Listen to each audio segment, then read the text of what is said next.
नमस्कार, मैं ज्योति सांगवान और आप देख रहे हैं हरियाणा न्यूज। आज देश की सबसे पुरानी पार्टी को लेकर हम बात करने वाले हैं। यहाँ कांग्रेस पार्टी को लेकर बात होगी और ये बात किया जाना इसलिए जरूरी हो गया कि क्योंकि कांग्रेस संगठन को लेकर, कांग्रेस संगठन में सबसे बड़ी पद को लेकर, सबसे बड़ी कुर्सी को लेकर लगातार चर्चाओं का बाजार गर्म है। तरह तरह की अटकलें लगाई गई हैं, कई तरह के कयास लगाए गए। कई नाम वो हैं जो कि रेस में नजर आ रहे हैं, कुछ वो हैं जो कि रेस में काफी आगे नजर आ रहे हैं। लेकिन कांग्रेस संगठन के सबसे बड़े पद को लेकर अचानक हरियाणा कांग्रेस की एंट्री भी हो गई है। जी हां, कांग्रेस अध्यक्ष चुनाव से पहले दिल्ली में कांग्रेस मुख्यालय और 10 जनपद पर गतिविधियां काफी तेज हैं।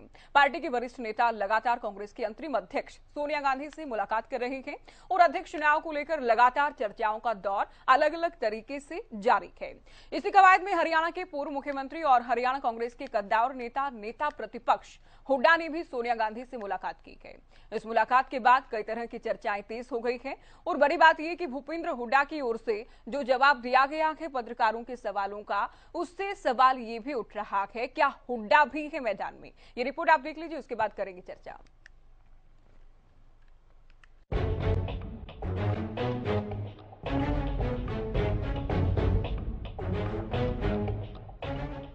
कांग्रेस अध्यक्ष पद को लेकर एक तरफ तो अंदर खाने सब गांधी परिवार के करीबी और विश्वस्त के रूप में खुद की पहचान बनाने में लगे हैं, वहीं दूसरी तरफ नेताओं की अंदरूनी चाहत है कांग्रेस अध्यक्ष चुनाव में हाथ आजमाने की। इसमें पहले जहां सिर्फ अशोक गहलोत, मनीष तिवारी, दिग्विजय सिंह और शशि थरूर के नाम की चर्चा थी, तो वहीं आज हरियाणा के कद्दावर नेता और पूर्व मुख्यमंत्री भूपेंद्र सिंह हुड्डा का नाम भी इस लिस्ट में जुड़ गया।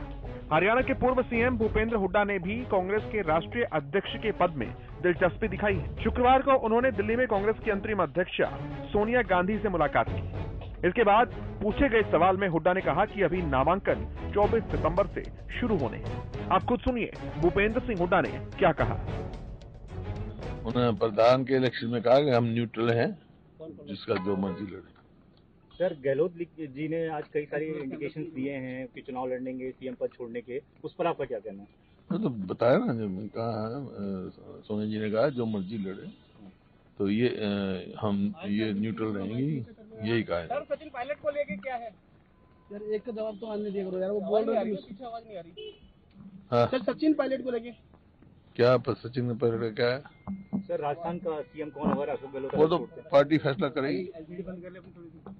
सर, अब बाकी किसी और ने भी पर्चा भरा है या आप भी कोशिश कर रहे हैं कि चुनाव लड़ें इस बार? नहीं, अभी तो पर्चा भरना ही 24 से शुरू होगा। तो क्या सर आप भी चाहते हैं कि आप भी चुनाव लड़ें या आप भी रेस में हों? क्या सर, आप भी चाह रहे हैं कि कांग्रेस अध्यक्ष पद के? चारे से नहीं होता भाई, जो देखते हैं कौन कौन बनेगा। कहते हैं कि राजनीति में सीधे सवाल के जवाब में मौन मूक सहमति को दर्शाता है। अगर इस बात को सही माने तो क्या हुड्डा खुद को कांग्रेस अध्यक्ष पद की दौड़ का प्रबल दावेदार मान रहे हैं? एक तरफ तो पिता की ये कवायद, तो वहीं दूसरी तरफ पुत्र चाहते हैं कि ऐसा ना हो। जी हां, भूपेंद्र हुड्डा के बेटे और राज्यसभा सांसद दीपेंद्र हुड्डा ने कहा कि हरियाणा कांग्रेस राहुल गांधी को अध्यक्ष बनाने को लेकर प्रस्ताव भी पारित कर चुकी है और हम चाहते हैं कि राहुल गांधी ही कांग्रेस के अध्यक्ष बने। देखिए आगे क्या रहता है। जैसा कि आपने भी कहा कि हमने प्रस्ताव पारित किया है कि हमारी आगे आना चाहिए, उनको अपना नॉमिनेशन भरना चाहिए। वो हमने आग्रह किया राहुल जी से। बाकी सारे प्रश्न भी काल्पनिक हैं। प्रस्ताव पास होगा? तो जैसे मैंने कहा कि बाकी जब तक वो राहुल जी का निर्णय अंतिम नहीं आया, जब तक वो नामांकन भरे कि नहीं भरे, बाकी तो प्रश्न काल्पनिक है। अभी तो हमने आग्रह किया राहुल जी अपना नामांकन भरे। सीनियर हुड्डा और जूनियर हुड्डा की ये बातें क्या एक मिली जुली एक्सरसाइज कही जाए, जिसमें भूपेंद्र हुड्डा खुद को दावेदार के रूप में स्थापित करना चाहते हैं और जूनियर हुड्डा ये साबित करने में लगे हैं कि वो गांधी परिवार के सबसे विश्वस्त लोगों में से एक है। यानी कि सांप भी मर जाए और लाठी भी ना टूटे, मतलब अध्यक्ष की दौड़ में भी आ जाएं और गांधी परिवार की नाराजगी भी मोल ना ली जाए। इसी बीच आपको यह भी बता दें कि कांग्रेस के राष्ट्रीय अध्यक्ष चुनाव में हरियाणा से 195 डेलीगेट्स वोट करेंगे। हाल ही में चंडीगढ़ में हुई हरियाणा प्रदेश कांग्रेस कमेटी की बैठक में सभी 195 डेलीगेट्स ने भाग लिया। हालांकि डेलीगेट्स को लेकर प्रदेश के दूसरे नेताओं ने आपत्ति प्रकट की थी। पार्टी की पूर्व प्रदेश अध्यक्ष कुमारी शैलजा, राज्यसभा सांसद रणदीप सुरजेवाला, किरण चौधरी ने आरोप लगाया कि 195 डेलीगेट्स में लापरवाही बरती गई। सभी डेलीगेट्स हुड्डा के प्रभाव वाले बताए गए हैं। इन सब के बीच अब देखना यह होगा कि हुड्डा का मास्टर स्ट्रोक क्या काम कर पाएगा या फिर पिक्चर अभी बाकी है। Bureau report, Haryana news. तो देखिए, दिलचस्प तो है ये कि पत्रकार पूछे हुड्डा साहब से कि क्या वो भी इलेक्शन फाइट करेंगे, क्या वो भी मैदान में है, तो साफ तौर पर इनकार नहीं किया गया कि भूपेंद्र हुड्डा की ओर से कहा गया कि अभी नामांकन तो शुरू होने दीजिए। तो क्या ये संकेत है इस बात का, क्या ये इशारा है इस बात का कि वो खुद को रेस में मान रहे हैं या उनकी कोई दिलचस्पी है, इसे लेकर हम सवाल पूछेंगे। और साथ ही क्या जो नया अध्यक्ष होगा, जिसको लेकर चर्चाएं हैं कि गांधी परिवार से इस बार नहीं होगा, तो क्या वो रिमोट कंट्रोल पर काम करने वाला है या वाकई संगठन को, पार्टी को नई दिशा और दशा देने वाला है। एक खास पैनल हमारे साथ जुड़ गया है, उनका परिचय हम आपसे करा दें। बीजेपी से हमारे साथ हैं डीपी कौशिक जी, बहुत स्वागत है आपका चर्चा में। साथ ही कांग्रेस से हमारे साथ प्रवक्ता जुड़ गए हैं केसी भाटिया जी, आपका भी बहुत स्वागत है इस चर्चा में। और इनेलो से प्रवक्ता हैं ओंकार सिंह जी, आपका स्वागत है। और जेजेपी से प्रवक्ता यशवीर राघव जी और राजकुमार जी, वरिष्ठ पत्रकार हमारे साथ हैं, आप दोनों का भी बहुत स्वागत है। चूंकि देखिए कांग्रेस से जुड़ी चर्चा है, कांग्रेस से जुड़े ही सवाल हैं, तो सबसे पहला सवाल केसी भाटिया जी आपसे, क्या भूपेंद्र हुड्डा, चूंकि देखिए हरियाणा में तो सबसे कद्दावर नेता माने जाते हैं, विधायक उनके साथ आते हैं, पार्टी प्रदेश अध्यक्ष भी उनके खेमे से हैं, कार्यकारी अध्यक्ष भी उनके खेमे से आते हैं, तो क्या अब राज्य इकाई से पूरी पार्टी के सबसे बड़े पद को लेकर भी कोई दिलचस्पी हो रखते हैं? क्या खुद को रेस में मानकर चल रहे हैं भूपेंद्र हुड्डा? देखिए, ऐसी कोई बात नहीं। पत्रकारों ने जब पूछा चौधरी भूपेंद्र सिंह हुड्डा जी से, वो बड़े नेता हैं, और उनसे जब ये पूछा गया तो उन्होंने कहा कि अभी तो नॉमिनेशन शुरू होने हैं 24 तारीख से। नॉमिनेशन शुरू होने में कौन कौन कैंडिडेट मुकाबले में आता है, हर पल नई डेवलपमेंट होती है, तो उस टाइम ये देखा जाएगा कौन कैंडिडेट होगा, ये बात कही है। अच्छा, आप भी जानते हैं भाटिया साहब, इनकार तो नहीं किया गया है ना, ये नहीं कहा गया कि नहीं मेरी दिलचस्पी नहीं है। सुनिए, ये भी नहीं कहा गया कि गांधी परिवार से ही कोई बने, ये भी नहीं कहा गया कि राहुल गांधी से ही बात कर रहे हैं, ये भी नहीं कहा गया कि हाईकमान ही तय करेगा। जी देखिए जब ये हरियाणा प्रदेश कांग्रेस ने रेजोल्यूशन पास किया कि राहुल गांधी जी होने चाहिए अगले राष्ट्रीय अध्यक्ष, लेकिन बीच में डेवलपमेंट और ऐसी हो रही है कि राहुल गांधी जी कह रहे हैं कि मैं नहीं बनने जा रहा, मैं चुनाव नहीं लड़ने जा रहा, जिसको चुनाव लड़ना है लड़े। तो उसमें कुछ कैंडिडेट के नाम सामने आए हैं, तो वो स्वाभाविक बात है कि चौधरी भूपेंद्र सिंह हुड्डा बड़े नेता हैं, उनसे भी पत्रकारों ने पूछा है। तो अभी देखिए क्या हवा का रुख किस तरफ जाता है, तो कौन कौन कैंडिडेट आते हैं, कौन विनिंग हो सकता है, उस बारे में जब ये सोचा जाएगा तो उसके बाद देखेंगे क्या होता है। यानी इनकार तो नहीं है साफ, तो आप भी इनकार नहीं कर रहे हैं? इनकार कोई भी नहीं कर सकता, इनकार कोई भी नहीं करेगा, क्योंकि कई कैंडिडेट हो गए हैं, कौन कौन आएगा। कोई आज को कहता है मैं चुनाव लड़ूंगा, अगले दिन कहता है कि मैं नहीं लड़ूंगा। 24 तारीख से 30 तारीख तक नॉमिनेशन है, कौन कौन सामने आएंगे उस हिसाब से देखा जाएगा क्या क्या निर्णय लेना है। ठीक है, अभी नॉमिनेशन शुरू होगा कौशिक साहब, अभी नॉमिनेशन शुरू होगा, उसके बाद कौन कौन मैदान में आता है उसके बाद देखा जाएगा। इनकार तो कांग्रेस के प्रवक्ता भी नहीं कर रहे और इनकार हुड्डा साहब की ओर से भी नहीं किया गया। तो क्या ये एक पायदान या कह लें कि सबसे बड़ी जो एक डिस्टेंस है, सबसे बड़ी जो दूरी है, वो तय करने की कोशिश में है हुड्डा साहब? ये तो सवाल है ही। और साथ ही आप लोग जो बार बार एलिगेशन लगाते हैं कि केवल एक परिवार की पार्टी है, केवल गांधी परिवार की पार्टी है, तो क्या इस आरोप से खुद को अलग करने की तैयारी में है कांग्रेस पार्टी? बीजेपी इसे कैसे देखती है?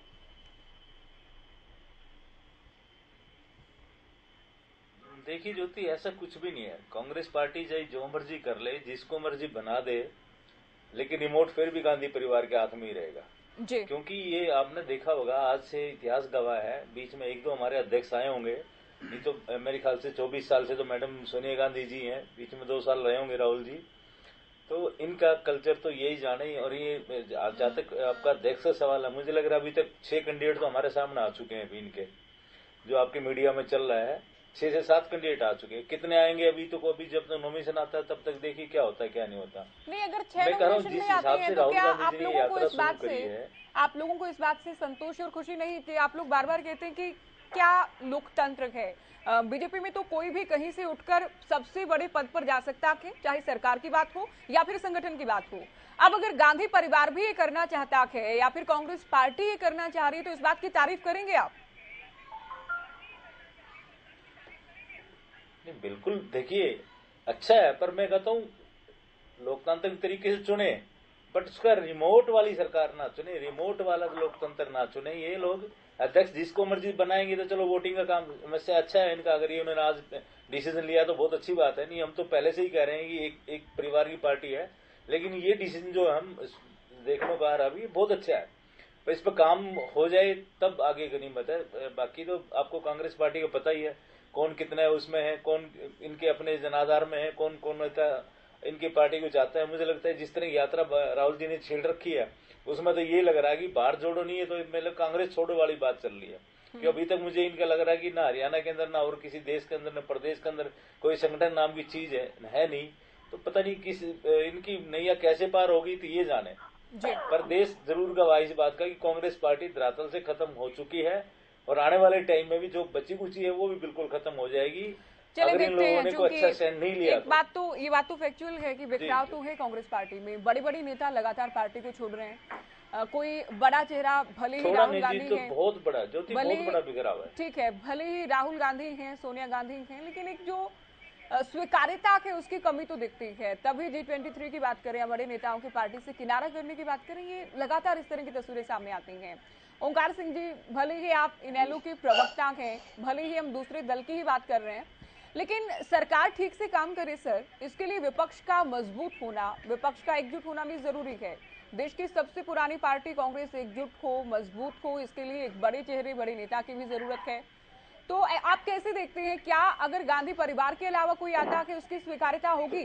और साथ ही क्या वाकई आपको लगता है कि भूपेंद्र हुड्डा इस रेस में हो सकते हैं, एक मजबूत दावेदार के तौर पर उन्हें पेश किया जा सकता है?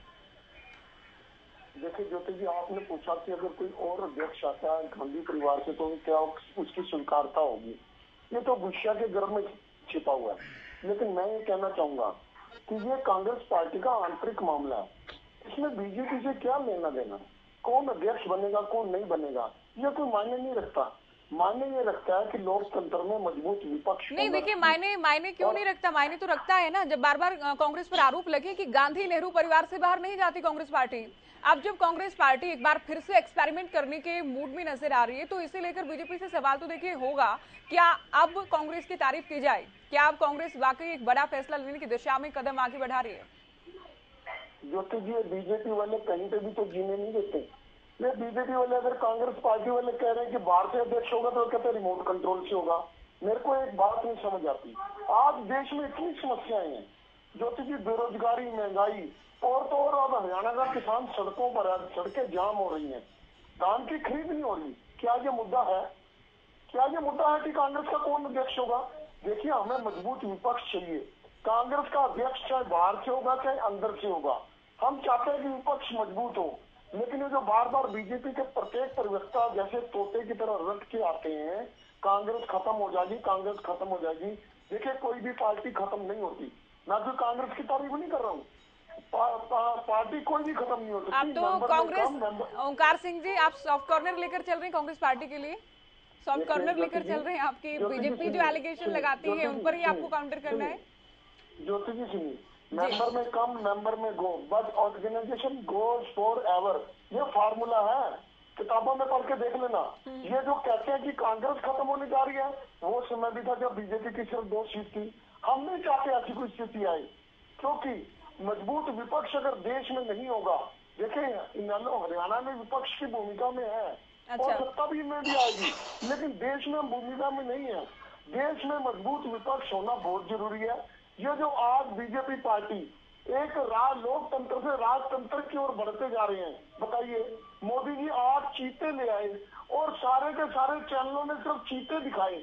क्या आज और समस्याएं नहीं है? और मैं ज्योति जी एक रिक्वेस्ट करूंगा कि देश में और भी बहुत बड़े मुद्दे हैं। मजबूत विपक्ष के साथ लोकतंत्र की सफलता के लिए मजबूत प्रेस भी होनी, मजबूत मीडिया होना भी जरूरी है। जो ज्यादातर मीडिया आज बिकाऊ बन चुका है, बहुत अफसोस की बात है। देखिए, हम तो जनता के मुद्दे उठाते हैं और दावे से मैं कह रही हूँ, आपको नहीं मैं कह रहा, नहीं ठीक है, आपको नहीं कह रहा। और जहाँ तक आप इस प्रासंगिकता की बात कर रहे हैं कि पब्लिक के मुद्दों की बात हो, ओंकार सिंह जी, विपक्ष, आपने बहुत बातें कही, विपक्ष ही तो काम करेगा ना, ठीक है, मीडिया एक माध्यम है, विपक्ष जनता की आवाज उठाए। अब विपक्ष अगर कमजोर है, विपक्ष के पास कोई चेहरा नहीं, कोई स्वीकार्यता नहीं, कहीं जीत हासिल नहीं कर रहा विपक्ष, तो उसे लेकर तो सवाल होगा। जी आप सुनिए, ऐसा है, मजबूत विपक्ष के साथ मजबूत मीडिया भी जरूरी है। आज गोदी मीडिया बन चुका है, आज चीते ले आए, आज चीते ले आए। अरे भाई चीते आगे हमारे भारत के जानवरों को खाएंगे, क्या स्थिति है? अब कहाँ चले गए ओंकार सिंह जी? अब चीते आ गए, ठीक है, उसे लेकर ही आज का मुद्दा ही नहीं। और चीते घास खाएंगे क्या? चीते अब बाकी जानवरों को खाएंगे, ये भी क्या कोई बहस का विषय होना चाहिए? सुनिए, कांग्रेस का अध्यक्ष कौन बनेगा? चलिए आप टॉपिक से नहीं, ठीक है, ये महत्वपूर्ण नहीं है। महत्वपूर्ण यह है कि मजबूत विपक्ष होना चाहिए, ठीक जो है, बीजेपी की लगाम कर सके। आप बने रहिए हमारे साथ। यशवीर जी को चर्चा में जोड़ेंगे। जेजेपी कैसे देखती है इस जवाब को? जब पत्रकारों ने सवाल पूछा भूपेंद्र हुड्डा से, तो उनकी ओर से कहा गया, और उनके प्रवक्ता भी कह रहे हैं कांग्रेस के, कि अभी तो नॉमिनेशन शुरू होने दीजिए, प्रक्रिया शुरू होगी, कौन कौन रेस में होगा, उसके बाद ये तय किया जाएगा। तो आप क्या मानते हैं, क्या वाकई भूपेंद्र हुड्डा की दिलचस्पी इसमें हो सकती है? और क्या इतने बड़े कद के नेता वो हो गए हैं कि पार्टी हाईकमान उन्हें कंसीडर करे सबसे बड़े पद के लिए, सबसे बड़ी कुर्सी के लिए? देखिए ज्योति जी, आपके जो सवाल का जवाब है, मैं आपके डिबेट शुरू होने से पहले जो आपने वीओ चलाया उसके आधार पर लेता हूं। वीओ में बाकायदा बोला गया कि बहुत से बड़े नेता हैं जो अपने आप को गांधी परिवार के नजदीक दिखाने का प्रयास कर रहे हैं, उनमें से एक भूपेंद्र सिंह हुड्डा है। देखिए, ये सब गांधी परिवार की गुलामी की जंजीरों में जकड़े हुए हैं, और ये जंजीरें आसानी से टूटने वाली नहीं है। ये चाहे भूपेंद्र सिंह हुड्डा हो, चाहे कोई अन्य बड़ा नेता हो, इन सबको पता है कि जो भी कांग्रेस में रहते हुए गांधी परिवार के खिलाफ गया, उसे बाहर का रास्ता दिखा दिया जाएगा और उसकी राजनीति खत्म करने का प्रयास किया जाएगा। एक तरफ तो देवेंद्र हुड्डा जी बयान देते हैं कि हमने बाकायदा पूरा सर्वसम्मति से ये तय कर लिया है कि राहुल गांधी हमारे अध्यक्ष हों, और दूसरी तरफ वो अमेठी के विस्थापित नेता राहुल गांधी अपने आप को अध्यक्ष बनाना नहीं चाहते हैं। सबसे बड़ी बात यह है कि हालांकि इनका आंतरिक मामला है, लेकिन फिर भी ये अपने आप को तय ही नहीं कर पा रहे हैं कि किसको अध्यक्ष के लिए चुनाव में उतारा जाएगा।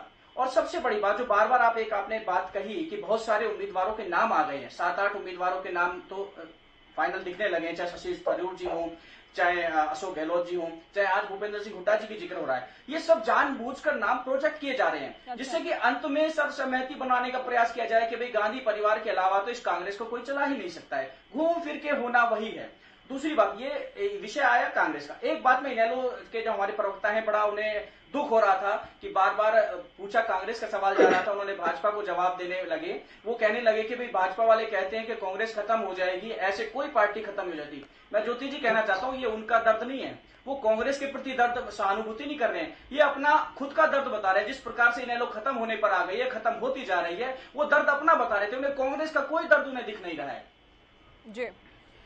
तो इनका कहना है कि ये केवल एक तस्वीर ऐसी तैयार की जा रही भाटिया साहब कि कल को कहा जाए कि देखिए लोकतंत्र है पार्टी में, नॉमिनेशन फाइल किया गया, बाकायदा पोलिंग हुई, पोलिंग के बाद रिजल्ट आया है, डेलीगेट्स ने वोट किया है, ये पूरी प्रक्रिया को पार करके एक नया अध्यक्ष पार्टी को दिया गया है। तो क्या ऐसा कोई एजेंडा चलाए जाने का प्रयास है कि देखिए केवल गांधी परिवार की नहीं बल्कि जो चुने जाने वाले हैं वो भी कई दावेदार हैं और उनमें से भी कई उम्मीदवार हैं? देखिए ज्योति जी, आज आप कह रहे हैं, दूसरे बीजेपी के और दूसरे पार्टियों के लोग भी ये बोल रहे हैं कि भाई ये एक ड्रामा कर रहे हैं कि बाद में एक कैंडिडेट रह जाएगा। तो मैं ये कहना चाहता हूँ कि अगर हम लोकतंत्र के हिसाब से अगर चलते हैं तो इनको दिक्कत है, अगर वो वैसे किसी को बनाए तो इनको दिक्कत है। इनको गांधी परिवार से, क्योंकि गांधी परिवार का बहुत बड़ा लोगों की फॉलोइंग है। पूछा जाए कि लोकतंत्र है कहाँ? हरियाणा प्रदेश के मामले में कहीं लोकतंत्र आपको दिखाई देता है क्या? क्या भूपेंद्र सिंह हुड्डा ने जिस प्रकार से अशोक तंवर जी को बिल्कुल ही उजाड़ दिया, उनके बाउंसर्स की पिटाई करा दी, ये क्या लोकतंत्र था? वो दलित नेता थे, उनको हटवा दिया। कुमारी शैलजा जी प्रदेश अध्यक्ष थी, वो भी दलित महिला थी, उनको किस प्रकार से भूपेंद्र सिंह हुड्डा ने राजनीति के तहत हटवाया, दबाव बनाकर? ये लोकतंत्र है, ये लोकतंत्र है क्या? उदय भान जी जो प्रदेश अध्यक्ष बनकर आए, ये लोकतंत्र से चुनकर आए हैं? ज्योति जी इनसे बड़ा सवाल तो पूछेगा, ये लोकतंत्र दिखाई दे रहा है इनको? देखिए, ये तो आप बात करते हैं दलित की, तो उदय भान जी भी तो दलित है ना। और जब आप बार बार गांधी परिवार पर हमला करते हैं तो आपके विरोधी चौटाला परिवार पर हमला करते चाहते हैं कि वहां से चौटाला परिवार से भूपेंद्र सिंह हुड्डा जी को, ज्योति जी, भूपेंद्र सिंह हुड्डा जी को अपना डमी बैठाना था, क्योंकि अशोक तंवर जी अपने आप में विस्थापित नेता थे, कुमारी शैलजा एक महिला दलित होने के नाते अपने आप में स्थापित नेता थी, लेकिन उन्हें अपना मोहरा बैठाना था भूपेंद्र सिंह हुड्डा जी ने ये लोकतंत्र दिखाया हरियाणा की राजनीति में। अब बात करते हैं राष्ट्रीय राजनीति की। राष्ट्रीय राजनीति में लोकतंत्र हो रहा है, आप भी यही हैं, हम भी यही हैं। अभी भाटिया साहब उत्तर दे रहे थे। भाटिया साहब, आप देखिएगा भविष्य में होता क्या है। नहीं, पहले ये कह रहे हैं कि ना तो हरियाणा कांग्रेस में कोई डेमोक्रेसी है, हरियाणा कांग्रेस में कोई लोकतंत्र नहीं, और जो हाईकमान की बात करें, हम दिल्ली की बात करें, वहाँ केवल ज्योति जी आपने मुझे कहा बात करने के लिए, मैं बात कर रहा था। बीच में ये कोई गिद्दा नहीं, और अभी बीच में अपने आप कोई भी आके टपक पड़े और बीच में अपना करतब दिखाने लगे। ये डिबेट में कोई अच्छी बात नहीं है। मैं किसी के बीच में नहीं बोलता। करने के लिए नहीं बैठे भाटिया जी, गिद्दा करने के लिए भाटिया जी बैठे नहीं है। हम भी आपकी बात का जवाब दे रहे हैं, इधर-उधर की बात ना कीजिए, जिस विषय पे बात कर रहे हैं वो बात का जवाब दीजिए। आपको एंकर ने, ज्योति जी ने बोला था बीच में। चलिए मैं अभी आप ध्यान में दिए कि गिद्दा चल रहा है या आप सभी से मैंने सवाल जवाब किए। अभी हमारे साथ राजकुमार सिंह जी हैं, शुरुआत आपसे, और आप विस्तृत नहीं, आप कीजिएगा बात पूरी। नहीं, राजकुमार जी को हमने चर्चा में नहीं जोड़ा है सर, अभी उनको जोड़ने दीजिए चर्चा में। वरिष्ठ पत्रकार हैं, वो सभी से बेहतर बता पाएंगे। वो काफी देर से इंतजार कर रहे हैं। नहीं, उनको मैं चर्चा में जोड़ूंगी। सबसे पहले उनकी पहली प्रतिक्रिया भी नहीं हो पाएगी। भाटिया साहब, आप रुकेंगे फिलहाल, आपसे रिक्वेस्ट है, आप रुकेंगे। राजकुमार जी, पहले आप कांग्रेस की स्थिति को सर, जो वर्तमान में है स्थिति, उसको कैसे देखते हैं? क्या वाकई एक नए चेहरे की तलाश में है कांग्रेस पार्टी, और क्या भूपेंद्र हुड्डा को उसमें किसी विकल्प के तौर पर, दावेदार के तौर पर देखा जा सकता है? और हुड्डा की ओर से जो आज बयान दिया गया है कि साफ साफ कम से कम इनकार नहीं किया गया, उसको आखिर कैसे देखा जाए? देखिए ज्योति जी, कांग्रेस एक निर्णायक मोड़ पर खड़ी है इतिहास के, जहां उसको अपना भविष्य का रास्ता तय करना है, और उसके निर्णय का फैसला कहीं न कहीं देश की राजनीति पर, लोकतंत्र पर भी पड़ेगा, क्योंकि कांग्रेस देश का सबसे पुराना राजनीतिक दल है। कांग्रेस को तय ये करना है कि उसको गांधी परिवार के नेतृत्व के साथ ही चलना है या गांधी परिवार के बाहर का नेतृत्व तलाश करना है। अभी जितनी चर्चा चल रही है, जो नाम फ्लोट हो रहे हैं, उसके बावजूद तय मानिए कि अभी भी दोनों विकल्पों पर चर्चा चल रही है, दोनों विकल्पों पर रणनीतिक तौर पर काम हो रहा है, और अंतिम क्षणों तक ये कोशिश होगी कि राहुल गांधी मान जाए। ये बात मैं इसलिए कह रहा हूं कि एक नहीं, दो नहीं, 7 राज्यों की प्रदेश कांग्रेस कमेटियों ने प्रस्ताव पारित किया कि राहुल गांधी को ही अध्यक्ष बनना चाहिए। तो कहीं ना कहीं वो कोशिश जारी है। लेकिन अगर राहुल गांधी नहीं मानते हैं, जो इस तरह के संकेत लगातार वो दे रहे हैं, तो कहीं ना कहीं गांधी परिवार से बाहर का नेतृत्व आएगा। उसमें कौन होगा, वो विकल्प सबके लिए खुले हुए। अशोक गहलोत का नाम है, शशि थरूर का नाम है, दिग्विजय सिंह का नाम है, कमलनाथ का नाम है, मनीष तिवारी का भी नाम चल पड़ा है। और आज जैसा आपने बताया रिपोर्ट में, भूपेंद्र सिंह हुड्डा सोनिया गांधी से मिले, उसके बाद चर्चाएं चली कि भूपेंद्र सिंह हुड्डा का भी नाम। जी, सबके अपने अपने। अच्छा राजकुमार जी, अभी तो देखिए, हम लोग केवल अटकलें लगा सकते हैं, और आप एक विश्लेषण भी कर सकते हैं वर्तमान परिस्थितियों के आधार पर। ये दोनों ही स्थितियों में आपने कहा कि राहुल गांधी अंत में कहीं ना कहीं मान जाएंगे, तो इसका आप क्या संदेश देखते हैं अगर वो मान गए? और अगर नहीं माने तो क्या ये भी संभव है कि कांग्रेस कहीं ना कहीं प्रयोग करके देश के सामने रखना चाहती है कि हमने तो गांधी परिवार के अलावा किसी को अवसर दिया, लेकिन उसकी स्वीकार्यता नहीं हुई संगठन में, तो उसके बाद फिर से बदलाव कर दिए जाएं? नहीं, अगर राहुल गांधी नहीं मानते हैं, जिस तरह का संकेत वो लगातार दे रहे हैं, तो गांधी परिवार से बाहर का ही अध्यक्ष होगा। और स्वीकार्यता का सवाल इसलिए नहीं है कि आप देखिए कि गांधी परिवार के बाहर से मनमोहन सिंह आए, 10 साल तक प्रधानमंत्री रहे। बिल्कुल, ये अलग बात है कि जो गांधी परिवार के बहुत करीबी लोग माने जाते थे या जो अपने आप को शो करते थे, उन्होंने कई बार मनमोहन सिंह जी के अथॉरिटी पर सवाल उठाए या उनकी अथॉरिटी को पूरी तरह स्वीकार नहीं किया। तो स्वीकार्यता का सवाल बहुत ज्यादा नहीं होगा। सवाल है कि जो व्यक्ति बनेगा वो कांग्रेस को नई दिशा दे पाएगा, कांग्रेस के बिखराव को रोक पाएगा, वो बड़ा सवाल है। आपने कहा भूपेंद्र सिंह हुड्डा ने इनकार नहीं किया। बिल्कुल, दिवंगत प्रधानमंत्री चंद्रशेखर ने एक बार कहा था कि राजनीति असीमित संभावनाओं का खेल है। तो कोई भी राजनेता किसी भी संभावना पर पूर्ण विराम अपनी तरफ से नहीं लगाएगा, ऐसा करना राजनीतिक समझदारी नहीं होती। बिल्कुल, लेकिन जो भी उम्मीदवार होगा, उम्मीदवार एक से ज्यादा होंगे तभी चुनाव होगा, विजय उसी उम्मीदवार की होगी जिसके साथ 10 जनपद का आशीर्वाद होगा या भरोसा होगा या तय मानकर चले। बिल्कुल ठीक आपने कहा, जो गांधी परिवार का विश्वस्त होगा आशीर्वाद तो उसे ही मिलने वाला कि ये सबसे बड़ी कुर्सी और सबसे बड़ा पद उसी को आखिरकार मिलना के। भाटिया साहब, आपको नाराजगी थी कि आपकी बात पूरी नहीं होने दी गई, आप बात पूरी कीजिएगा। मुझे ज्योति जी, मुझे नाराजगी इस बात की है कि मैं अपनी बात कर रहा था, बीच में आके टपक पड़े एक मेरे भाई, तो वो जो है ना अपनी बात करने लगे, तो इस तरह से अच्छा नहीं लगता। उनको मौका दीजिए बात करने का, हमारे से ज्यादा मौका दीजिए, लेकिन ये तरीका नहीं होता कि एक आदमी बोल रहा है बीच में दूसरा जोर जोर से बोले। मैं भी ज्योति जी, मैं भी जोर जोर से बोल सकता हूँ, मेरा काम ही बोलने का है। मैं सारा दिन हाईकोर्ट में बोलता हूँ, बोलने का काम है हमारा। आप एक और मैं पुराना कांग्रेस प्रवक्ता है, ठीक है जी। देखिए, मैं पुराना कांग्रेसी हूँ, 1976 से यूथ कांग्रेस में शामिल हुआ था, आज तक मैं कांग्रेसी हूँ। मुझे जितना कांग्रेस के बारे में पता है, इनको क्या पता है जो डिबेट में ये बात कर रहे हैं। देखिए, ये तो विरोधी है ना, आप चाहें कि अब पूरी तरह से बाकी लोग साइलेंट रहें, तो ये तो अमूमन डिबेट में संभव नहीं है। मैं कह चुका हूं विरोधियों को मेरे से ज्यादा टाइम दीजिए, लेकिन बीच में मत बोलें। ठीक है, आपसे ही सवाल पूछना था, आप सवाल का जवाब देना चाहेंगे?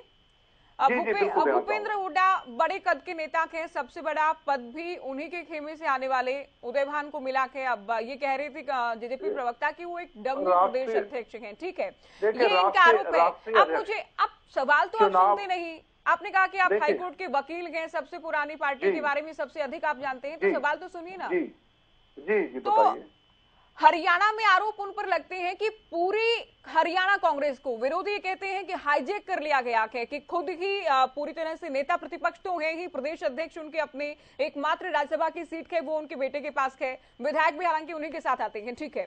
तो क्या आपको लगता है कि उनकी इतनी स्वीकार्यता है कि वो खुद को एक विकल्प के तौर पर देखें, जिस बात से आपने भी इनकार नहीं किया? देखिए ज्योति जी, अभी 4, 5, 6 लोगों के नाम आ रहे हैं इलेक्शन में कैंडिडेट बनने के।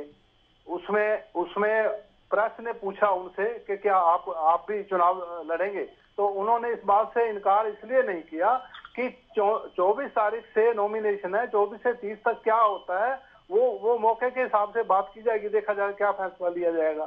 तो इसमें क्या बुराई है कहने में? उन्होंने ये तो नहीं कहा कि मैं कैंडिडेट हूँ। कैंडिडेट कोई भी हो सकता है, चुनाव है। और एक बात और सुन लीजिए, एक हमारी पार्टी में इतना लोकतंत्र है कि G23 का नाम दिया गया। कुछ हमारे नेता सोनिया जी के पास गए, उनको उन्होंने कहा कि आप चुनाव कराइए प्रदेश अध्यक्ष का। तो इसमें कौन सी बात हो गई कि जिसको आप कहें कि वो पार्टी के खिलाफ हैं, वो प्रदेश, ठीक है, उन कार्यक्रमों में तो हुड्डा साहब भी जाते हैं उनमें तो, और गुलाम नबी आजाद की ओर से पार्टी को अलविदा कह दिया गया, उसके बाद भी मुलाकात की गई हुड्डा साहब की ओर से। वो एक लोकतांत्रिक प्रक्रिया का हिस्सा है। सब लोगों ने ये मांग की कि चुनाव होना चाहिए और आज चुनाव हो रहे हैं। डीपी कौशिक जी, एक बात और कहना चाहूंगा, एक बात आप कहिएगा, बाकी प्रवक्ताओं को समय अभी हमें देना है। एक बात कहने बहुत जल्दी कंप्लीट। देखिए, इन्होंने ये बात की कि रिमोट कंट्रोल से चलती है कांग्रेस पार्टी। आप मुझे बताइए, बीजेपी हो चाहे दूसरी पार्टियां हो, बीजेपी के जो अध्यक्ष बने हैं वो कितने कैंडिडेट चुनाव में खड़े थे?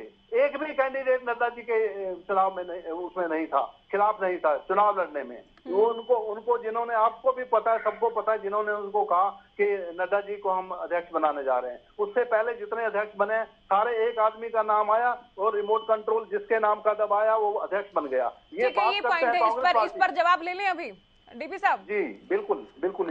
आप लोग जो आरोप लगाते हैं उसी आरोप का पलटवार ये है कि आप भी, ठीक है ना, जहां से आप लोगों ने तय करना है कि ये अध्यक्ष होंगे उसकी तो केवल घोषणा कर दी जाती है। कौन सी प्रक्रिया है, कौन सा चुनाव है? ये बीजेपी को लेकर सवाल कांग्रेस का।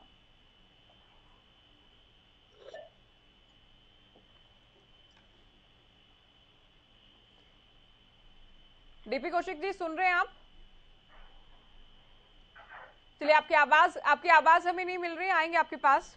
और ओंकार सिंह जी, अभी आपने सुना सभी प्रवक्ताओं को जो आपने सुना की, साथ ही वरिष्ठ पत्रकार के हमारे साथ, उनका कहना है कि कांग्रेस का अगर राहुल गांधी नहीं मानते हैं तो जाहिर है गैर गांधी परिवार से ही अध्यक्ष होगा और उसमें स्वीकार्यता भी होगी। चूंकि मनमोहन सिंह की हम बात करें, वो भी प्रधानमंत्री रहे 10 साल, उन्होंने भी काम किया।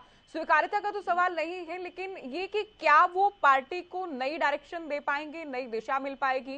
क्या लगातार राज्यों में हार का सामना कर रही कांग्रेस पार्टी मजबूत होगी उनकी अगुवाई में? देखना ये भी होगा। देखिए ज्योति जी, एक बात तो क्या है, अगर नया अध्यक्ष गांधी परिवार से बाहर का आता है और गांधी परिवार का आशीर्वाद उसके साथ है तो उसकी स्वीकार्यता तो 100% हो जाएगी। ये जो विरोध है, विरोध तो हर एक पार्टी में होता है।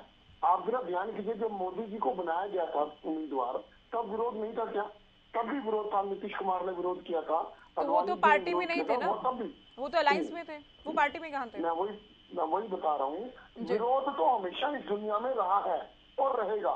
दूसरा, अगर गांधी परिवार से बाहर का प्रधान बनता है तो क्या राज्यों में स्थिति सुधरेगी?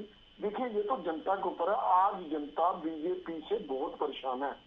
बीजेपी सिर्फ और सिर्फ राजनीति कर रही है, जबकि लोकतंत्र में राजनीति का मकसद होता है जनता की सेवा। ये जनता की सेवा के लिए नहीं, ये व्यापार के लिए राजनीति कर रहे हैं। और एक बात मैं अपने जसवीर भाई की बात पे आना चाहता हूँ। इन्होंने बोला इनेलो खत्म हो गई है। कोई बात नहीं भाई, हम खत्म हो गए। आपको किस चीज की चिंता है? हम खत्म हो गए, कोई दिक्कत नहीं है। हम बुशा के गर्म में चलेंगे, कोई दिक्कत नहीं है। आप 25 तारीख की रैली देखिए, आपकी जड़ें कट चुकी हैं, आप सिर्फ हवा में लटक रहे हो। और दूसरी बात, कौन पार्टी का कौन अध्यक्ष बनने जा रहा है, ये उसका अपना आंतरिक मामला है।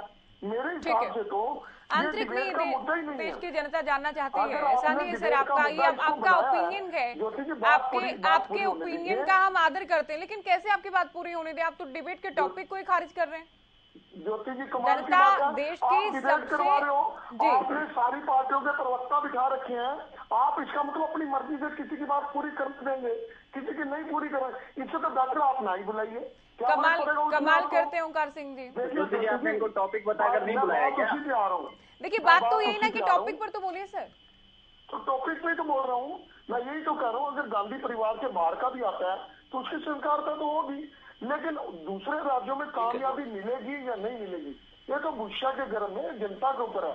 आप बीजेपी की बुराई सुनना नहीं चाहते क्या? आपको जनता की आवाज नहीं सुनाई देती क्या? आज हम अगर डिबेट पे बैठे तो हमें हक है, अपना अधिकार है कि हम उस बात पर भी बात करें, बात के बाद दूसरी भी बात करें। आज हरियाणा के किसान सड़कों पर बैठे हैं, धान की खरीद के ऊपर एक डिबेट करा दीजिए। क्यों नहीं बीजेपी धान की खरीद कर रही? क्यों किसान सड़कों पर है? ये भी तो मुद्दा है। ठीक है, आपने जो मुद्दा चॉइस किया, ये भी देश की राजनीति के लिए बहुत बड़ा मुद्दा है, क्योंकि देश की राजनीति में अगर कांग्रेस मजबूत होती है तो लोकतंत्र की मजबूती भी आती है। अगर कांग्रेस बिल्कुल आशय पर चली जाती है तो लोकतंत्र को राजतंत्र में बदल देंगे। ये क्या बहुत दिलचस्प है ये कि आप दोनों बातें साथ साथ कैसे चलेंगे? एक तरफ तो आप कह देते हैं कि कांग्रेस को मजबूत होना होगा, ये भी मुद्दा है, दूसरी तरफ आप इस मुद्दे को ही खारिज कर रहे हैं। धान की खरीद को लेकर भी हम बात करते हैं सर, आपका सुझाव है, इस पर हम कभी डिबेट भी करेंगे, देखा जाए इस पर हम कभी मुद्दा उठा लेंगे। चलिए, आप डिबेट को चलने दीजिए ना, आप डिरेल नहीं कीजिए, आप चलने दीजिए डिबेट को। डीपी कौशिक जी, आवाज मिल रही है आपको? अभी भाटिया साहब का कहना है कि आपकी पार्टी की अध्यक्ष बनाने की क्या प्रक्रिया है? गांधी परिवार पर, कांग्रेस पार्टी पर तो आप सवाल खड़े करते हैं, लेकिन बीजेपी में एक नाम लाया जाता है सामने, उसको घोषित कर दिया जाता है, उसमें कौन सी प्रक्रिया है? देखिए ज्योति, फर्क है। हमने देखिए इस दौरान हमने 7 अध्यक्ष दिए हैं, और 7 अध्यक्ष भी हमने ऐसा नहीं किसी परिवार से बनाया उन्हें। जो डिजर्व करता है हमारी पार्टी उसको अध्यक्ष बनाती है। नीचे से ग्राउंड लेवल के नेताओं से लेकर ऊपर तक पार्टी किसी को भी बना लेती है। वो भी एक लोकतांत्रिक प्रक्रिया ही है। आप इसको समझिए कि हम लोग किसी पारिवारिक सदस्य से नहीं चुनते किसी को। हम ये कहते हैं परिवार की पार्टी। हम ये नहीं कह रहे कि इनका लोकतंत्र है, इनकी पार्टी में नहीं है, वो तो हम बात ही नहीं करें उस चीज की। ये इनका जो सिस्टम है वो अपने हिसाब से करे, लेकिन एक परिवार से हटके भी तो कोई अध्यक्ष हो सकता है। हमारा ये कहना, ये हमारा नहीं, देश का कहना ये। देखिए, हमारी जो सोच है वो अलग है। देश जो कह रहा है, देश की डिमांड है कि गांधी परिवार से हटके भी को क्या आप इनको अच्छे नेता नहीं दिखाई नहीं दे रहे क्या? जो समझदार हो सकते हैं वो दिखाई नहीं है क्या पार्टी के अंदर? चलिए, इनका अपना मैटर है। तो हम इस बात से वो नहीं है कि इन्होंने इनके चुनाव क्यों हो रहे क्यों नहीं। और एक दूसरी बात कर रहे थे, हुड्डा साहब की बात कर रहे थे। मैं भाटिया जी पूछना चाहूंगा, ये G23 के खेमे से आएंगे या राहुल जी खेमे से आएंगे? कौन से खेमे से आएंगे? अभी जो आ रहे हैं 11, ये कहते हो 11 स्टेटों ने इनको दिया, 7 नहीं 11 स्टेटों ने दिया है कि हम राहुल गांधी को बनाएंगे। अब कितने और आएंगे अभी तो आने वाले टाइम में, और कितनी पार्टियां और, मतलब कितने नेता और आएंगे, कौन कौन से धड़े से आएंगे, तो ये जाने इस बात का। अच्छा अध्यक्ष आए, समझदार अध्यक्ष आए, देश स्वागत करेगा, पार्टी को स्टैंड करे, इससे भी देश में मजबूती मिलेगी। अच्छा विपक्ष होगा तो नेचुरल विपक्ष मजबूत होगा तो काम भी अच्छे होंगे। तो ये देश की डिमांड है कि एक ही कि लोग इससे हटके भी कुछ काम करें। ठीक है, जेजेपी से मेरा सवाल रहेगा। राघव जी, राघव जी, आपने पिछले जवाब में पूरी तरह से गांधी परिवार पर सवाल खड़े किए। आपने हरियाणा कांग्रेस को लेकर भी सवाल उठाए कि ये तो डमी प्रदेश अध्यक्ष हैं, और गांधी परिवार को लेकर आपने सवाल उठाए। आपसे जानना मैं ये चाहूंगी, और हरियाणा की जनता भी ये जानना चाहेगी कि ताऊ देवीलाल के परिवार से निकली पार्टी, फिर उसमें इनेलो की बात करें या जेजेपी की बात करें, क्या परिवारवाद को लेकर, एक परिवार को लेकर या डमी प्रदेश अध्यक्ष हैं या फिर नहीं है, क्या ये सवाल पूछना कितना जायज है आप लोगों के लिए? मैं अब जवाब देता हूं ज्योति जी। पहले मैं कौशिक जी से मैं पूछना चाह रहा था वैसे ही कि राहुल गांधी को हटाने पर क्यों तुले हुए, क्योंकि भारतीय जनता पार्टी के तो सबसे बड़े कैंपेन मैनेजर राहुल गांधी हैं। जब तक राहुल गांधी अध्यक्ष रहेंगे, जब तक भारतीय जनता पार्टी और आगे बढ़ती रहेगी। तो बार बार वो राहुल गांधी को कह रहे थे कि हटे और कोई बने, तो कोई फायदा नहीं। दूसरी बात, आपने कहा कि गांधी परिवार पर ही आरोप क्यों लगाया, भूपेंद्र सिंह हुड्डा पर ही क्यों? तो आपने पूरा इतिहास देखा है किस प्रकार से नेहरू जी प्रधानमंत्री रहते हुए राष्ट्रीय अध्यक्ष रहे, उसके बाद उनकी पुत्री इंदिरा गांधी जी प्रधानमंत्री रहते हुए राष्ट्रीय अध्यक्ष रही, उसके बाद राजीव गांधी जी प्रधानमंत्री रहते हुए राष्ट्रीय अध्यक्ष रहे, उसके बाद सोनिया गांधी जी प्रधानमंत्री नहीं बनी लेकिन एडवाइजरी बोर्ड के चेयरमैन और प्लस तो मैं भी तो ये पूछ रही हूँ ना राघव जी, ताऊ देवीलाल मुख्यमंत्री रहे, वो प्रधानमंत्री भी वो बने, चौधरी ओम प्रकाश चौटाला मुख्यमंत्री रहे, दुष्यंत चौटाला मुख्यमंत्री के तौर पर जेजेपी के गठन के वक्त प्रोजेक्ट किए गए थे। अध्यक्ष तो नहीं थे, अभी वर्तमान में दुष्यंत चौटाला जी प्रदेश के उप मुख्यमंत्री हैं। उन्होंने अपने मेहनत करके अपने दम पर इस प्रकार से 10 सीटें जीत कर आए और उप मुख्यमंत्री बने। उनके साथ प्रदेश अध्यक्ष के रूप में निशान सिंह जी हैं। निशान सिंह जी अपने अलग से दौरे करते हैं, अपने आप में समर्थ हैं, अपने आप में बड़े नेता हैं। निशान सिंह जी के दौरे आप देखिए, अलग देखिए, किस प्रकार से हरियाणा भर में घूमते हैं। दुष्यंत चौटाला जी कौन से हुड्डा परिवार से हैं? मैंने उस बात का जवाब दिया। आपने कहा कि उदयभान जी भी तो दलित हैं, है ना? तो अशोक तंवर जी अपने आप में स्थापित नेता थे, वो दलित नेता थे, तो उनको क्यों निपटाया गया? कुमारी शैलजा जी भी स्थापित नेता थी, वो भी दलित महिला थी, तो उनको क्यों निपटाया गया कि अगर इनको दलित ही बनाना? तो जिस प्रकार से इस हरियाणा में दलितों का अपमान हुआ है वो सब पूरी देश की जनता ने देखा है, हरियाणा की जनता ने देखा है। आप देखिए भूपेंद्र सिंह हुड्डा जी को नामांकन भरने दीजिए, ये कांग्रेस ही इनको जवाब दे देंगे, ज्यादा दूर जाने की जरूरत नहीं है। जो कांग्रेस की डेलीगेट जवाब देंगे, नामांकन भरने तो दीजिए। राजकुमार जी, कांग्रेस जिससे चाहे उससे राज्यसभा तो विधायक होते हुए भी नहीं भेज पाती, संख्या बल होते हुए, पूरा अंगणित साथ होते हुए राज्यसभा में हमने देखा। स्याही प्रकरण की बात करें या अभी माकन साहब के साथ जो हुआ वो हमने देखा। तो क्या ये उम्मीद है कि जिसे उम्मीदवार के तौर पर पेश किया जाएगा उसके लिए पूरी कांग्रेस एकजुट हो पाएगी, कांग्रेस के सभी डेलीगेट्स एक हो पाएंगे? देखिए, हम लोगों ने पहले भी कई बार चर्चा की है, कांग्रेस की सबसे बड़ी कमजोरी उसकी गुटबाजी है। कांग्रेस को सबसे ज्यादा कमजोर अगर किसी चीज ने किया है तो उसके अंतर कलह ने किया है। आपने बहुत से उदाहरण दिया, ऐसे उदाहरण बहुत ज्यादा नहीं मिलेंगे कि आपके पास राज्यसभा में भेजने के लिए एक उम्मीदवार को 31 वोट थे पूरे, उसके बावजूद नहीं भेज पाए। बिल्कुल। और एक निर्दलीय उम्मीदवार सत्तारूढ़ गठबंधन के समर्थन से बाकी जोड़ तोड़ से जीतने में सफल रहा। तो ये कहीं ना कहीं कांग्रेस की जो राजनीतिक संस्कृति है, जो राजनीतिक शैली है अभी, उसमें बहुत बड़ा सवालिया निशान है। लेकिन जैसा मैंने कहा कि एक से ज्यादा उम्मीदवार होंगे तभी चुनाव होगा, और उस चुनाव में जीत उसी की होगी तमाम किंतु परंतु गुटबाजी के बावजूद, जिसके साथ आला कमान का आशीर्वाद होगा। वो आशीर्वाद उस व्यक्ति के साथ होगा जो हम लोग आधा दर्जन नाम आज तय चर्चा कर रहे हैं, उनमें एक दो नाम जुड़ भी सकता है, वो जिसकी निष्ठा आला कमान के प्रति असंदिग्ध होगी। जहां हल्का सा भी संदेह होगा वहां आशीर्वाद नहीं होगा और उसकी जीत की कोई संभावना नहीं होगी। अगर वो जीतता है आशीर्वाद से तो स्वीकार्यता का कोई संदेह हम लोगों को नहीं होना चाहिए। लेकिन एक बात जो शुरू में कई लोगों ने कही कि आंतरिक मामला है कांग्रेस का, या हर पार्टी के मामले में हम अक्सर कह देते हैं जब कोई ऐसी चर्चा चलती है लोकतंत्र की, आंतरिक लोकतंत्र की, मेरा बड़ा विनम्र असहमति है इस बात से। राजनीतिक दल प्राइवेट लिमिटेड कंपनी की तरह नहीं चल सकते। बिल्कुल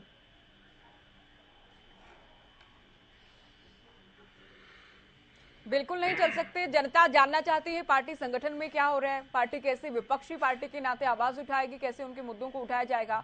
भाटिया साहब आपके पास आते हुए, बिल्कुल भाटिया साहब, मैं आपसे सवाल भी करूंगी। भूपेंद्र हुड्डा बड़े नेता हैं, कोई डाउट नहीं है इसमें। अधिकतर विधायक चूंकि उन्हीं के क्षेत्र से, उन्हीं के आशीर्वाद से जीत कर आए, तो उनके साथ भी है, इसमें भी कोई दो राय नहीं। लेकिन जब राज्यसभा उम्मीदवार को भेजने की बारी आती है तब वो परीक्षा में नाकाम हुए। हालांकि पिछली बार उनकी क्या भूमिका रही नहीं रही उसको लेकर भी सवाल हैं। खैर, तो क्या पार्टी का अध्यक्ष चुनना इतना आसान रहेगा पार्टी के लिए? अगर गैर गांधी परिवार से आता है तो क्या ये प्रक्रिया इतनी आसान रहेगी, या कई उम्मीदवार हो सकते हैं जिसे आप डेमोक्रेसी का नाम देते हैं? देखिए, ये चुनाव है, चुनाव के हिसाब से लड़ा जाएगा। चुनाव में कितने कैंडिडेट होंगे वो अपना प्रचार अपने हिसाब से करेंगे। कितने कैंडिडेट, पहले तो ये देखा कि कैंडिडेट कितने आएंगे। जब वो कैंडिडेट तय हो जाएंगे 30 तारीख तक, तो उसके बाद हर आदमी अपने हिसाब से, जितने भी वोटर होंगे, डेलीगेट्स हैं पूरे इंडिया के अंदर, तो वो अपने हिसाब से इलेक्शन कैंपेन करेंगे। तो इनको ये बात चल रही है राष्ट्रीय अध्यक्ष बनाने की, बीच बीच में ये बात लेके आ जाते हैं कि ये हुड्डा जी के आशीर्वाद से इतने एमएलए बने हैं, उनके एरिया से बने हैं। तो ये आशीर्वाद हुड्डा जी की बात नहीं है, ये आशीर्वाद हरियाणा की जनता की है।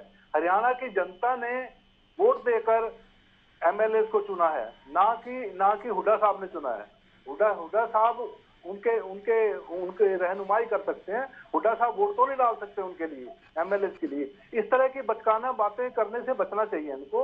और जो ये सारी पार्टियां ये कह रही हैं कि ये इनका आंतरिक मामला है, राजकुमार सिंह जी अभी कह रहे हैं कि इसको आंतरिक मामला नहीं कहना चाहिए, डिस्कशन में आना चाहिए। हम इस बात से मना नहीं करते, हम भी कहते हैं आप इसकी चर्चा कीजिए, हम भी चर्चा में शामिल हो रहे हैं। लेकिन ये लोग हमारे ऊपर इस तरह के लांछन, इस तरह की बातें भी कांग्रेस पार्टी के ऊपर करते हैं, वो फिर ये कह दें कि इनका आंतरिक मामला है। ये डबल स्टैंडर्ड की बात ना करें, सीधे सामने जुड़कर आए, सीधे बात करें। विधायकों वाली बात तो मैंने कही। जब हुड्डा साहब जिन जिलों में मजबूत हैं, रोहतक, झज्जर, सोनीपत से ही ज्यादातर विधायक आते हैं, हुड्डा साहब का नाम है वहाँ पर, उनके आशीर्वाद से टिकट तो मिल ही जाते हैं। ये जो आपके पीछे बोल रहे हैं ना भाई साहब, इन्होंने कहा था जी। अच्छा, ठीक है जी। ज्योति जी भाटिया जी, ये बात तो बहुत सही कह रहे हैं कि जो विधायक चुनकर आए वो हरियाणा प्रदेश के उस क्षेत्र की जनता ने चुनकर भेजा, इसमें 16 आने सच बात है। वो विधायक जितने भी जीते हैं भूपेंद्र सिंह हुड्डा जी ने नहीं जिताए। लेकिन आज हम बात कर रहे हैं राष्ट्रीय अध्यक्ष के चुनाव की। आज हम बात कर रहे हैं कि कांग्रेस का राष्ट्रीय अध्यक्ष चुनाव कैसे जाएगा, कौन चुना जाएगा। वो चुनाव होगा डेलीगेट के ऊपर, लेकिन जो हरियाणा से डेलीगेट जा रहे हैं वो सर्वव्यापी है। पूरे हरियाणा की जनता को पता है कि एक एक नाम वो भूपेंद्र सिंह हुड्डा का दिया हुआ है, चाहे विधायक उन्होंने चुने हो या ना चुने हो, लेकिन वो डेलीगेट एक हरियाणा का भूपेंद्र सिंह हुड्डा जी ने चुना है। तो ये भाटिया जी को ये चीज भी बतानी चाहिए ना कि ये तो जनता ने नहीं चुने है ना डेलीगेट तो भूपेंद्र सिंह हुड्डा ने ही चुने हैं ना। बिल्कुल, और लिस्ट आउट भी नहीं की गई, इसमें भी कोई डाउट नहीं है। लिस्ट नहीं आउट की गई थी, उसको लेकर भी सवाल उठे थे। ओंकार सिंह जी, आपके पास में सवाल तो मैं आपसे सबसे बड़ी बात है, आप इस बात से अंदाजा लगा लीजिए ज्योति जी, उदयभान जी के अध्यक्ष बनने के बाद जो पहली लिस्ट जारी हुई जिसमें प्रवक्ताओं, राष्ट्रीय स्तर के प्रवक्ताओं की सूचना निकाल दी गई, वो कितने घंटों के अंदर ही बाकायदा वापस ले ली गई। ये अपने आप में आप देख लीजिए कितना बड़ा लोकतंत्र हरियाणा कांग्रेस में है। और अगली टर्म में इनसे जवाब लेंगे इस बात का। ओंकार सिंह जी, देखिए बार बार हम कहते हैं कि विपक्ष मजबूत हो, और राजकुमार जी ने एक बहुत अच्छी बात कही कि प्राइवेट लिमिटेड कंपनी की तरह कोई भी दल काम नहीं कर सकता। कम से कम देश की सबसे आप ज्योति जी कुछ भी ना पूछें, क्योंकि फिर वो आपको कहेंगे कि इन विषयों पर चर्चा कीजिए, इन विषयों पर ना चर्चा कीजिए, आपको चर्चा करने सिखाएंगे। उनके सुझाव है एक प्रवक्ता के नाते, और हम एक जिम्मेदार चैनल के नाते आप सभी के अच्छे सुझाव को मानेंगे। ओंकार सिंह जी, अभी सबसे मजबूत, सबसे पुरानी पार्टी अगर मजबूत होगी तो जाहिर है जनता का फायदा तो है। तो ये तो मैं आपको बता रही हूँ कि टॉपिक हमने क्यों उठाया गया। लेकिन गुलाम नबी आजाद की ओर से पार्टी छोड़ते वक्त जो कहा गया कि भारत जोड़ो यात्रा की जरूरत नहीं है, कांग्रेस जोड़ो यात्रा की जरूरत है कांग्रेस पार्टी को, अब कंपाउंडर से काम नहीं चलेगा, अब सर्जरी की जरूरत है। तो क्या ये नया अध्यक्ष चुनना उसका हिस्सा हम मान सकते हैं? आप कैसे देखते हैं? आवाज कट रही है बार-बार मेरे को। चलिए आपके पास आएंगे फिर, अभी आपके पास आते हैं। डीपी कौशिक जी, आप क्या कहेंगे? गुलाम नबी आजाद साहब की ओर से कहा गया कि अब बड़ी सर्जरी की जरूरत है कांग्रेस पार्टी को, तो ये नया अध्यक्ष लाना क्या उसके हिस्से के तौर पर देख सकते हैं, और क्या उसमें भूपेंद्र हुड्डा कहीं फिट बैठते हैं? देखिए, मैं आपको क्लियर कर दूं, ना तो भूपेंद्र हुड्डा कहीं फिट बैठ सकते उसके अंदर, क्योंकि और बहुत सीनियर नेता है कांग्रेस पार्टी के अंदर, वो एक्सेप्ट नहीं करेंगे इस सब चीजों को। आप देखिए 10 सांसद हमारा स्टेट को है ना, मुझे नहीं लगता कि इतने बड़े पूरे भारतवर्ष के अंदर इनको कोई एक्सेप्टेंस मिलेगी नहीं मिलेगी। दूसरी बात, जहां तक इनको भारतीय यात्रा की गुलाम नबी जी की बात है, पूरा देश इस बात को कह रहा है कि पहले संगठन को मजबूत करो। भारत तो जुड़ा हुआ, भारत में कौन अलग है ये बताइए मुझे। अगर तुमने भारत जोड़ना ही था आप यूपी से स्टार्ट करते ना, या आप अपनी ऐसी जगह से स्टार्ट करते जहां आपकी सरकारों में जहां एक एक विधायक भी नहीं है आपके, वहां से स्टार्ट करो। केरला से क्या स्टार्ट करना था आपको? ये सब एक ड्रामा करना है राहुल गांधी जी को। और वाकई में मैं बता रहा हूँ, भारत जोड़ने वाली यात्रा नहीं हो रही है, ये भारत क्या है, ये कांग्रेस तोड़ने वाली यात्रा हो रही है और कांग्रेस छोड़ने वाली। साथ साथ जितने ही घूमेंगे उतने ही कांग्रेस से लोग दूर होते चले जाएंगे। और अब देखना इलेक्शन तक मैं आपको बता रहा हूँ कितने कैंडिडेट आएंगे सामने और कितनी गुटबाजी बनेगी, ये भी आपके पूरा देश देखेगा इस चीजों को। तो मुझे लगता है कि कांग्रेस पार्टी को अपने अंदर झांक कर अपना आकलन करना चाहिए और उसको देश को मजबूती मिले, ऐसा काम करें जिससे अपना पार्टी को मजबूत करके ताकि विपक्ष में अच्छी भूमिका निभाए। जी राजकुमार जी, करेगी नहीं। एक तरफ तो बीजेपी की बात करें, चुनाव की तैयारियों में जुटी है, बीजेपी के बड़े नेता काफी सक्रिय काफी एक्टिव हैं, और दूसरी ओर एक तरफ राहुल गांधी भारत जोड़ो यात्रा कर रहे हैं, और दूसरी ओर संगठन का सबसे बड़ा पद किसके पास जाएगा, ये सबसे बड़ा। मैं बीच में एक चीज ऐड करना चाहूंगा, अनुमति आप देंगे तो बताइए। ज्योति जी, आप भाटिया जी भी इस बात से सहमत होंगे और हमारे जो भाजपा के प्रवक्ता हैं जो इस बात को कह रहे हैं, आप टाइमिंग देखिए, जो इनके राष्ट्रीय अध्यक्ष के चुनाव हो रहे हैं और उसी दौरान भारत जोड़ो यात्रा हो रही है। आप कुछ माने या ना माने, ये 15 या 16वीं बार राहुल गांधी की रिलॉन्चिंग हो रही है। भारत जोड़ो यात्रा के नाम पे वहां जनसभाएं होती हैं, मीडिया में एक मैसेज जाता है कि राहुल गांधी कितनी मेहनत कर रहे हैं कांग्रेस के लिए, बाकी लोग नामांकन कर रहे हैं, ये कर रहे हैं। राहुल गांधी बार बार कहेंगे मुझे नहीं बनना है, मुझे नहीं बनना है, फिर 10-15 नेता खड़े हो कहेंगे जी आप ही बन जाओ, आपके अलावा कोई नहीं हमारा पालनहार। ये घूम फिर के 14वीं-15वीं बार राहुल गांधी की लॉन्चिंग है। वरना देखिए ना, राष्ट्रीय अध्यक्ष के चुनाव के दौरान ही क्यों भारत जोड़ो यात्रा हो रही है? तुम पहले अपना भारत बाद में जोड़ लेना, तुम पहले अपनी कांग्रेस को जोड़ लो। आपकी बात चार नेता टूट के भाग रहे हैं। आपकी बात पहुंच गई, भाटी साहब जवाब देंगे इस बात का? जी देखिए अभी ये हमारे डीपी कौशिक जी जो कह रहे थे, बीजेपी के प्रवक्ता मेरे भाई, कि इनको कहाँ वहां से केरला से यात्रा नहीं शुरू करनी चाहिए थी, कहाँ से करनी चाहिए थी, तो ये तय करना बीजेपी का काम नहीं है, ये तय करना कांग्रेस पार्टी का काम है। नहीं, ये भी तय स्मृति ईरानी जी ने कर दिया, अमेठी से भगाकर केरल फेंक दिया, तो केरल से यात्रा शुरू करेंगे, ये भी बीजेपी नहीं कर दिया तय। भाटिया जी अरे फिर आपकी आदत है, बोल लीजिए। अब चलिए आप सुन लेंगे, राघव जी सुन लीजिए। बोलने के लिए ही आए हैं, बोलने के लिए आए हैं, चुप बैठने के लिए थोड़ी आए हैं। भैया तो एक सलीके से बात रखी जाएगी, अपनी बात रखी जाएगी, तरीका होता है भैया, एक तरीके से बात रखी जाएगी अपनी। यशवीर जी, आप तो बात तो रख ही चुके हैं, आप सवाल भी पूछ चुके हैं, अब आप धैर्य से सुन लेंगे, मेरी रिक्वेस्ट आपसे। भाटी साहब, दूसरे की बात तो सुन लीजिए, खाली आपकी बात भी सुनी है हमने, प्यार से सुनी है, मैं बीच में नहीं बोला।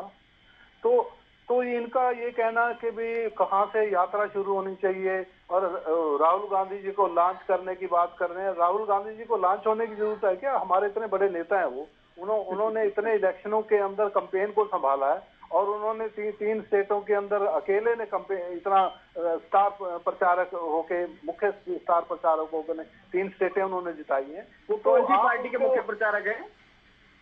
अरे भैया, कांग्रेस पार्टी के, बीजेपी के नहीं है वो। क्यों बोले जा रहे हो बीच में आप? जी कहाँ जिता दिया उन्होंने? हमारी पार्टी के क्या प्रोग्राम होंगे, इस पार्टी को दूसरी पार्टियां थोड़ा डिसाइड करेंगी। मैंने तभी तो पूछा इनसे कौन सी पार्टी के स्टार प्रचारक है, कौन सी पार्टी? राहुल जी ने बात तो पूरी करने दीजिए ना, राहुल जी को कंपनी के लिए मना कर देते थे, अब कंपनी के कंप्लीट कीजिएगा बात को, बिना रुके कंप्लीट कीजिए बात को, बहुत जल्दी। राजस्थान, मध्य प्रदेश, छत्तीसगढ़ में राहुल जी ने प्रचार किया, तीनों स्टेटों में राजस्थान में गए थे सरकार आई। भाटिया जी राहुल गांधी गए थे राजस्थान में? राजस्थान में एक भी जनसभा नहीं करी थी भाटिया जी, आपको जानकारी नहीं दिया, तो गहलोत जी ने घोषणा ही नहीं दिया था। क्या बात? भाटिया जी पहले जानकारी पूरी ले लो, उनको अवॉइड करके ये किस दिशा में जा रहे हैं आप? देखिए, राहुल गांधी को लेकर तो बात है, जाहिर है ये सवाल, ये मूल सवाल डिबेट तो सर आप सुन रहे हैं वो है, जो आप सुन रहे हो डिबेट ज्योति जी सुनिए, बीच बीच में बोले ना, किसी को समझ आ रहा, बीच में आपके कनेक्शन भी कट जाते हैं। ओंकार सिंह जी, तो इसमें तो नेटवर्क का हम क्या करें सर? ज्योति जी आप मेरे से पूछिए, आप जो सवाल पूछे मेरे को टाइम दीजिए। तो आप बताइए ना, अगर आप सुन रहे हैं तो आप बताइए। मैंने तो आपको वक्त दिया था, आपने कहा आवाज ब्रेक हो रही है। आप पूछिए कौन आवाज ब्रेक हुई तो हमने आपको टाइम दिया। अब आपको बोलना है तो आप पूरा कीजिए उत्तर। सवाल तो पूछिए, क्या पूछ रहे हैं? हम सवाल अभी भाटिया साहब से पूछा गया था, आप डिबेट को सुन रहे हैं अभी। चलिए, आपको अगर आपका क्या मानना है, क्योंकि देखिए भारत जोड़ो यात्रा की टाइमिंग है।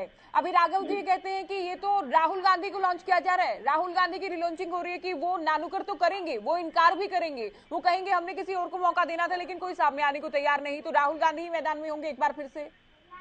ज्योति जी कितने अफसोस की बात है किसी दूसरी पार्टी के कार्यकाल में कि ये यात्रा यहाँ से नहीं शुरू होनी चाहिए, यहाँ से शुरू होनी चाहिए। ये बीजेपी तय करेगी। अब कल को ये भी बीजेपी तय करेगी हम कौन सी ड्रेस पहनेंगे, ये भी बीजेपी तय करेगी। ये बड़े अफसोस की बात है। लोकतंत्र है, प्रत्येक पार्टी अपने बड़े क्षेत्र में स्वतंत्र है और जैसे मर्जी कार्य करे और जिसको मर्जी अध्यक्ष बनाए। इसमें दूसरी पार्टी को क्या दिक्कत है? यही तो कार्यशैली आपको ले बैठी, राहुल गांधी यही तो कार्यशैली कांग्रेस को खत्म कर तो दी। उसमें बीजेपी को क्या चिंता हो रही है? ये कौन बोल रहे हैं? बनना होगा वो बन जाएंगे, दूसरे ने बनना दूसरा बन जाएगा। ये कुछ ज्यादा महत्वपूर्ण बात नहीं है। बीजेपी इसको क्यों इतना उठा रही है? राहुल गांधी बन जाएंगे तो इनको क्या दिक्कत है, दूसरा बन जाएगा तो इनको क्या दिक्कत है? मकसद तो यह है कि विपक्ष मजबूत होना चाहिए, वो किसी भी तरीके हुए। अब ये कांग्रेस ने देखना है, ये ज्योति जी कांग्रेस ने देखना है कि उन्होंने किसको अध्यक्ष बनाना है, यात्रा कहाँ से शुरू करनी है, कि ये भी बीजेपी तय करेगी उनकी। ठीक है, आपका जवाब पूरा हुआ। अगर कांग्रेस में इतने आसानी से चीजें देखी जाती, मीडिया में नहीं आती या बाहर नहीं आती, तो शायद ये कभी डिबेट के टॉपिक भी नहीं होते। और राजकुमार जी ने जो एक बात कह दी कि ये प्राइवेट लिमिटेड कंपनी नहीं होती है, इसमें पूरी बात हो जाती है। आपको आपसे कांग्रेस को पूछना चाहिए, आपसे भी सहमति लेनी चाहिए, मेरे को लगता है। अच्छा, आपकी बात पूरी हुई। मैं भी एक जिम्मेदार नागरिक के नाते सुझाव दे सकती हूँ। क्यों आज ओंकार जी? ओंकार सिंह जी तो आज सोच कर आए हैं, इनको बीजेपी के खिलाफ बोलना है। इतने गुस्से में क्यों? भाटिया साहब भी इतना डिफेंड नहीं कर रहे सर। मुझे लग रहा है अरे कमाल करते हैं ओंकार सिंह जी, इतना तो भाटिया साहब ने भी कांग्रेस के पक्ष में नहीं बोला। चलिए ठीक है, ये आपका अपना ओपिनियन है, ये भी आपका अधिकार है। अब डिबेट को हम देखिए वाइंड अप की ओर ले जाते हुए, आप रुकेंगे अभी सुनेंगे राजकुमार जी। नाश्ता क्या करोगे, लंच क्या करोगे? ज्योति जी सुनिए, प्रत्येक पार्टी एक परिवार होती है। बीजेपी एक परिवार है, इनेलो एक परिवार है, जेजेपी एक परिवार है। ठीक है, जनता उन पार्टी के उम्मीदवारों को वोट करती है, जनता उम्मीद रखती है, हमारे दर्शक जानना चाहते हैं, नागरिक जानना चाहते हैं। ओंकार सिंह जी आप रुकिए, ठीक है। अरे जनाब भाटिया साहब को बोलने दीजिए ना। आपके परिवार के बारे में आप इनेलो प्रवक्ता है ना, आप इनेलो प्रवक्ता है ना, आप सोच कर आए आपको बीजेपी और जेजेपी के खिलाफ ही बोलना है। आप डिबेट को चलने दीजिए प्लीज, आपसे रिक्वेस्ट है अभी। राजकुमार सिंह जी आपसे सवाल कहिए, क्योंकि देखिए हुड्डा साहब के बयान की कार्यप्रणाली कांग्रेस तय करेगी, बीजेपी की बीजेपी तय करेगी। जी, सवाल उत्तर क्या पूरा हुआ आपका? राजकुमार जी सवाल आपसे। तो अभी गहलोत साहब को लेकर भी चर्चाएं हैं, गहलोत साहब को लेकर भी चर्चाएं हैं और वो भी लगभग ये साफ कर चुके हैं कि हाँ वो नॉमिनेशन फाइल करेंगे। तो आप क्या मानते हैं, क्योंकि राजस्थान में भी आने वाले दिनों में चुनाव होना है, वहां की राजनीति में हालांकि क्या कुछ होगा उस पर तो हम नहीं जाते, लेकिन अगर शशि थरूर भी आते हैं और हुड्डा साहब की भी कहीं ना कहीं इस बात में दिलचस्पी होती है, तो हम ये भी मान सकते हैं कि कई उम्मीदवार हो सकते हैं राहुल गांधी के अध्यक्ष ना बनने की स्थिति में। जाहिर सी बात है, चुनाव तो होगा ही होगा और उसमें एक से अधिक उम्मीदवार होंगे, लेकिन जैसा मैंने पहले कहा, जीत की संभावनाएं उसी की होंगी जिसके साथ आला कमान का आशीर्वाद होगा। और अशोक गहलोत का नाम इस दौड़ में फिलहाल काफी आगे लग रहा है। अगर राहुल गांधी नहीं मानते हैं तो तय मानिए कि अशोक गहलोत का नाम इस दौड़ में सबसे आगे है। बिल्कुल। भारत जोड़ो यात्रा पर बात हो रही थी, एक कमेंट में जरूर करना चाहूंगा कि भारत जोड़ो यात्रा करने का अधिकार कांग्रेस को है, राहुल गांधी को है, कोई समस्या नहीं होनी चाहिए किसी भी राजनीतिक दल को। लेकिन खुद बिखरती हुई कांग्रेस भारत जोड़ने का संदेश वाहक नहीं हो सकती।